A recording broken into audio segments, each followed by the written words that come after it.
Olong ko ni bibang met va yung bun sang khap yung talen ko may kang dung di hang play runway ke le tip bing yuan nyu mo muj mach ke ta nyu yao nyu ta nyu trực tiếp nan hang phạm xuân bởi anh đi runway ka ani Đắk Lắk mo ke le ke tưng ke bra hang anak bun sang mo tanya de gata yuan nan nhiều lễ mang tập pol runway kat le đáo hội thánh tin lành đứng Chris le tang tin lành de ga dân mày bread ý mức gật là nhiều bình luận rồi nhiều hàng là nhiệt lên và mày càng hẹp lên tầng hàng tum rộng cái nhục tạ ta nàyอย่างnày đó này anh có nắm được cái chuyện mà có nó mâu thuẫn như nào mà nó tách dập rồi tách ra rồi có nói như thế này, tức là trình tự như thế này nè. Thì thưa Bảo Trâm với lại các bạn như thế, trình tự như này tôi đi trình tự, tôi đi nước tôi đi nhanh thôi. Tức là cái đầu năm 2020 21 gì đó, 2001 chứ, 2000 nó có phải cái lồng plong đây mới hỏiอย่างnày giá ở trên cổng anh ạ. rồi thành ra rồi là nó bà con mình bị nhiều người nhìn cái đánh giá là không thấy như là có mùi được. bây giờ mùi cái này là vậy này do một đối tượng nguyên trước đây là phụ trách Furo. Các thông tin về hội nhóm này và chi tiết như thế nào thì có lẽ anh Phạm Xuân là người nắm rõ hơn Bảo Trâm, bởi vì đó là địa bàn mới như mùi nặng buồn sang ta làอย่างnày là địa bàn với anh Phạm Xuân. bây giờ là Doan Bắc Thì bây giờ này sống và cư trú, đặc biệt anh Phạm Xuân thì cũng nhiều lần nói chuyện về cái ổ nhóm phản động có cái gọi là hội thánh tin lành đấng chớt Tây Nguyên rồi. đọc là chê can dự đọc là Doan đường Chris bây giờ đường chớt thì bây giờ cái đối tượng cầm đầu hiện nay là Doan Cận Thảo là chê bài giấy thì ở đâu và anh tiểu sử đã từng cầm đầu cái nhóm Furo chống phá như thế nào thì cái thằng cộng sản này cái câu chuyện này khi mà nhân đây khi mà cơ quan an ninh người ta đã làm việc và đã có kế hoạch để hỗ trợ ổ này rồi. Mấy anh Phạm Xuân. Trước hết thì cho phép tôi được thân chào Bảo Trâm, chủ kênh của Vietvision, và xin chào quý vị khán giả. Đúng rồi, cái đồ chính trị an ninh đó. Thì là cuối tháng 11 hắn đã giỏi rồi, nhưng mà đến cái ngày 19 tháng 12, tức là mới cách đây mấy ngày đó, Bảo Trâm nó lại tiếp tục nó dừng lại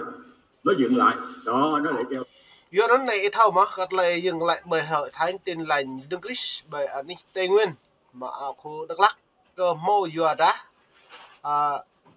crack nhu cứ không bị mới đi nằm hà đi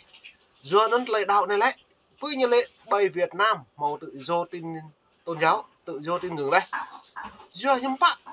gửi nhu lệ cả đằng nhẹ tọa sáu mà các đạo buồn sang đạp bổ sang nọ đạp bổ play đạp bổ nàyเป็ดđạp bổ tôi lại tới càng tướp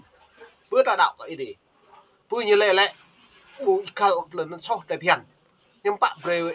vi phạm đạo buồn sang đạp bị lằng rồi vi phạm loại những bình luận các đạo buồn sang một nhà đi gà đá nhưng bạn cấm hả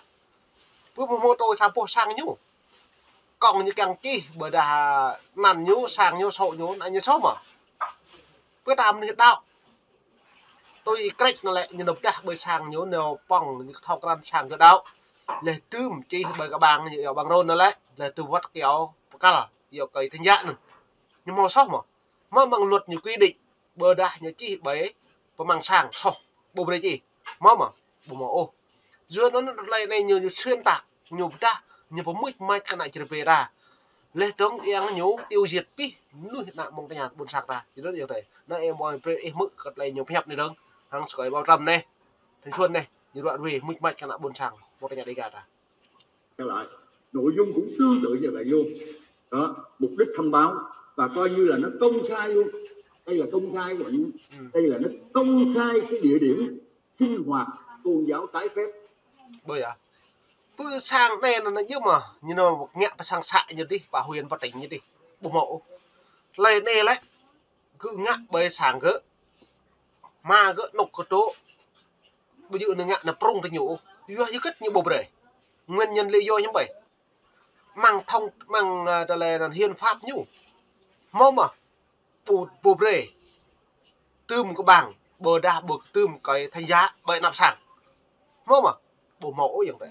giữa nó lại này luận nhiều bình luận cái tài nhiều mới mạch nhiều càng nhạ cái ta lại chỉ bằng nhiều ngã nhiều càng pray là buồn sang tái như càng giờ nên Pư tươm coi thành dạ bên nạp sang sâu mà. Nhưng phải lại luật bây mà. Pư mày như nào Hội đồng Bảo an Liên Hợp Quốc như đồng ta. Hàng năm, bồ đa, hàng tháng, Việt Nam đã có tự do tôn giáo, tín ngưỡng, lẽ tầng tự do bình đẳng. Quyền người dân được sống, được ở. Nó như lẽ này hả? Pư này như vậy được sống, được ở. Là quyền bình đẳng chứ bảy. Tự do chứ bảy. Tự do đi lại chứ bảy. Tự do hay họp mà. Ê bố dựa nó nhiều ngạ cắt lại đấy lại nhiều prung keng prai cái bật sang nên mời prết ít lăng rút lên video hàng là ít hậu ở bình doan rock doan clean hàng ta lấy nhiều ngang ngạ rim nít mù keng cái gì cái nạm buồn sang một cái nhà đi gà đã nó như đây mời prết ít lăng lại video đừng đó đây các bạn nhìn rõ đi nó công khai luôn thì đến ngày 21 tháng 12 đó thì là chính quyền đã tới người ta vận động đầu tiên cũng là ôn hòa vận động giải quyết thuyết phục tháo dỡ nhưng dưa nó như lệ lâu đi máu nhố cầu này bữa nay đã bố này các bạn này dòng đấy đẹp là đã gặp lăng mà ta đừng nghe bà xã nhá hả bà huyền bà tính nhá hả bộ mộ dưa nó ra này nhiều prung nhiều ngạ này nhiều kẹng mạ y cách này xong đây nhiều mạ y cách là giúp bạn như mình ta mình nhố máu mạc mà còn lần chặt cái nhập phu lời bình này là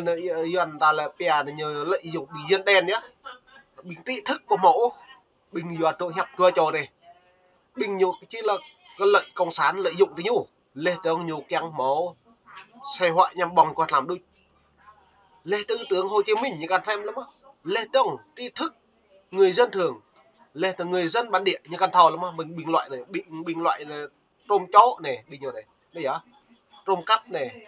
cưỡng bức rằng thì nhiều bình chế tua trò này nó ít lăng ấy lấy một cái mức cái tên nhập mà hắn không chịu đó. Thì chính quyền xã buộc lòng thôi, chính quyền cơ quan chức năng người ta phải thành lập cái tổ công tác và tiến hành cưỡng chế ngăn chặn vi phạm theo đúng quy định. Ngăn chặn vi phạm chứ bây là ngăn chặn vi phạm dòng đấy là cái bố muốn ngăn chặn vi phạm chú sang ta nó yêu lễ tươm kêu các là bài đọc sang nhưng ngăn chặn vi phạm nhưng bạn kêu các nó hạt nhân hả tổ thì nhiều hả kêu các lấy nhân hả nộp là bắt nội như thế hả cho nên dòng đấy rồi để buộc lại đó là nhập hẹp vi phạm đấy rồi nhớ cho cái này đạo về cái thứ tăng lục mà điên không thì nhiều này nên về mời về buộc các đạo buôn sang cái buộc này pháp luật có bảo trong đó thì và bản thân cái tay y rớt là cái tay này nó đây đọc cắn dự là irớt y crack cái irớt bây giờ xin là thằng họ dòng đây thì nhiều này cái tay y rớt á tay này là người dân tộc gì anh người dân tộc ED à cái vâng thưa anh cái đám này là từ lâu rồi là nguyên cái tên của nó là Y Bờ Giá Y Bờ Giá. Vâng thưa anh là cái đám này từ lâu rồi là em thấy là cách đây phải 9 năm rồi họ bắt đầu là có ý kiến về cái nhóm này là đòi do nó như lệ nhóm này xui lại hiếm phò xui lại mong đùm đã là lò để vi vàng rồi bây giờ riêng sẽ cho y cách nữa càng khắp cơn lời đạo còn lần chặt sáng nộ được là cái bù vứt cái lần nuôi rồi mẹ bộ quả Tây Nguyên mày chăng tổ tiếp tá đấy ra đây mày kẹo úc lại tiếp bình doan xâm lược xâm lắng đánh đập tra tấn người hình tư hình người dân lu nạ buồn sàng ta một cái nhà đi cả ta nhục gì mong lầu thì tổ này chỉ bình nhô này của bạn phận bình nhô này hàng lề vray ta lại chịu chăn một cái nhà đi cả ta duyên là như vậy nó mày nạ buồn sàng bây giờ cho cái này lu mới cần hàng ta lấy một từng cặp bình doan này còn cái bố hết là nhà hẹp bố mò lê phép lê tương bố mò lỡ cụ cái nạ buồn sàng ta bổ duyên nó là nhập hẹp nhiều càng mít mát liệt lại nhập hẹp tôi loài như càng hẹp như làng tà bố dự nuôi tôi nhủ tôi như lệ vi phạm các nông dân nuôi Việt Nam dòng thế như lệ anh em ruột thịt như lệ chứ bây anh em tôi nhủ đọc vô rạ lại chỉ đây lại đây cần thầu là bảo rằng pia là hội thanh tin lành đừng cái đi nhưng nhận được nhớ hội thanh tin lành chết như đọc ấy bởi à nhưng bạn kéo mà hả bây giờ họ như đây em hơi á lấy nhập hẹp này phải thành lập một cái là cái tôn giáo riêng và một cái sắc tộc là cái quốc gia riêng, ly khai riêng ở Tây Nguyên đúng không anh? Đúng. Nó nếu mày buộc chăng úp đi bằng mày càng ly khai thành lập đi ga càng khoa về lằng như thế này cho cái bảo trâm này cho cái này xuân này vì nó mày buộc chăng úp đi bằng nặng buồn sàng ta buộc chăng úp lấy doan đó là hàng lấy cái cả người dân bản địa được quyền chọn ở thích hay không thích được quyền mời buộc chăng độ thầm lục bốc không tỷ hiểu doan nó bình doan nó lại ta buộc ra đây không bạn nhiều vấn đề đằng tới nhiều nhưng bạn đã buộc nó về để mượn gọi là nhập học. Đúng rồi, tức là nó có cái lịch sử từ hồi kỳ cái phong trào phun rô đó, cái tổ chức phản động phun rô nó hoạt động đó là cái bồi mong phun khai như thấu cất lên này mong phun khai ơi dạ mẹ mà đã đừng đi ơi tôi đã đừng đi mẹ muốn đừng đi tốt ra này ắt nhiều lệ bộ mò hiền có pro lui lệ pro như lệ mồi mò hiền có pro đó nó ra này mong lại đau như dập của pro như dập của pro cướp yên ngạ pro này pro như dập pro trả lụt như vậy nó dòng thời ta hạn này là ta bảo chúng ta muốn giữ pro nó ta này sam ta lệ là lệ ta bị pro nó mà sam ta bình dần rồi dần clean để nhiều thì dập pro nhưng mà thóc nan đi đau dòng thời hội thánh tin lành đừng cái như dập pro mà hội thánh tin lành dega như dập pro mà cái bộ pro xe lít như vậy mong phun khả phun như yếu pro mong em bám nhiều đi dưa đến lại này như hụi với mạng có biết bằng pro như cất như hụi pro lại như thao khăn ta chỉ nuôi bộ phun một lần pro lại chỉ nhiều bình nhiều thao khăn lại phẳng lại bình nhiều tụ tự dựa nó nhiều hẹp của rạ từ pro đó lại nhiều cái gì cái nhập bầu dưa này vậy ta đang play như dích là nghe bong nhẹ đèn lại đang bút cái nhiều pro từ dạp là những người áp bức đàn áp cái buổi chính ta là những người nhố đàn áp tự chuộng nó là dạp pro không như càng từ trị ly khai một càng đầu tiếp của bình dọn có liền Hà Nội đâu vì bằng bất cứ dọn dọn cọ dọn dụ tạo bộ thống dạp của nhố nhôn trôn bắt ta nhố không tùy cứt lại phiền ta nào buồn sang một nhà đi cả ta bùi dụ ta tùy cứt cái nhố cái buổi á do nó mày prết ấy lặng bẹm nít tông hàng lại mày chứ đi làm nào buồn sang ít đọc đặc nhiên là nhập hẹp là nó đã có cái đồ đó rồi tức là trước 75 chứ không phải là sau 75 nữa. Buổi á anh ơi cái tên cầm đầu ấy của nó ấy, thì là trước đây tên cầm đầu trước đây ở Phú Đô ấy nó giữ chức cái vụ gì anh? Cái tên cầm đầu Phun Rô thì cái tên đó thì Phun Rô thì nó lại khác các cái tổ chức này nha. Anh ơi nhưng mà em được biết là cái tên cầm đầu của tổ chức này xuất phát cũng là từ Phun Rô. Đúng rồi nhưng mà nó không phải là cầm đầu. Cái tên mà nó thành lập ra nó thành lập ra cái hội thánh tin lành đấng Christ này nè. Đừng đọc đừng Christ đừng chết bây giờ đọc thì doan đấy doan bình ở sau nó bây giờ bây nhiêu hiện đọc là nó tên của nó là Hindi thôi này nếu thế thì cái tay này đang ở Hoa Kỳ. Đúng rồi, tay này hiện nay đang sống lưu vong tại Hoa Kỳ. Cái buổi như lệ đang lưu vong lại sẽ lưu vong đang tụ hàng lấy quốc hội Mỹ đang chấp nhận mà lệ tổng cha Mỹ thao khăn cùng nữ nạ buồn sang một nhà đi gà một phun lầu mà nụ bao nhiêu trục từ gỡ ra đây lưu cái nạ buồn sang tụ cha Mỹ tí cái buổi á nhiều hụi với nhiều lệ thằng lưu vong với nhiều những bạn nhiều xâm lược hàng lưu vong xâm lược lấy bọc nên tạo buộc việc việc chính tình nhu xâm lược bữa đang lưu vong lại đang tiếp hàng mỏ sang mỏ quốc tịch lệ trong Mỹ đủ hàng lại tiếp hàng lại cái cả bỏ một cuộc lệ úc nghệ sạch cuộc lệ với vì nhiều bình xâm lược hay bày mong bày đã kẹt prai thì nhiều thằng bố cái này nhớ nó như vậy ít gặp lăng là như vậy tên là Ihinie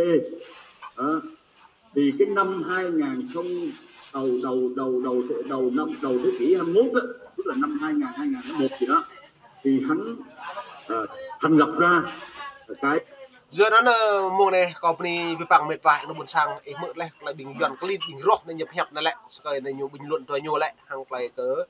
nạ buồn sang mịch mạch lên tới lụm ta cái như ít nhạc nạ buồn sang ta mong nịt mông mềm đung đi mực nhiên học các bạn lại nhiều nhạc một lửa khúc nạ buồn sang một cái nhà này cả đủ nó kỳ cái gì nhưng bạn tạm ác mà nhiều hả ta càng tụ mà tình nhiều nó ta lại này vật cái nạ buồn sang ta tuy học lại nhập hẹp này ta một càng tụ tình nhiều ta căn nhớ hắn nạ buồn nạ bẹ như này dưới này vậy à môn này cọp đi ta bạn đi bập lại học đi mông này mong nịt mông mềm đung đi đi gà niu thứ ta bạn đi bập lại hàng lại re lại cái cả là lại cái nằm ni với bạn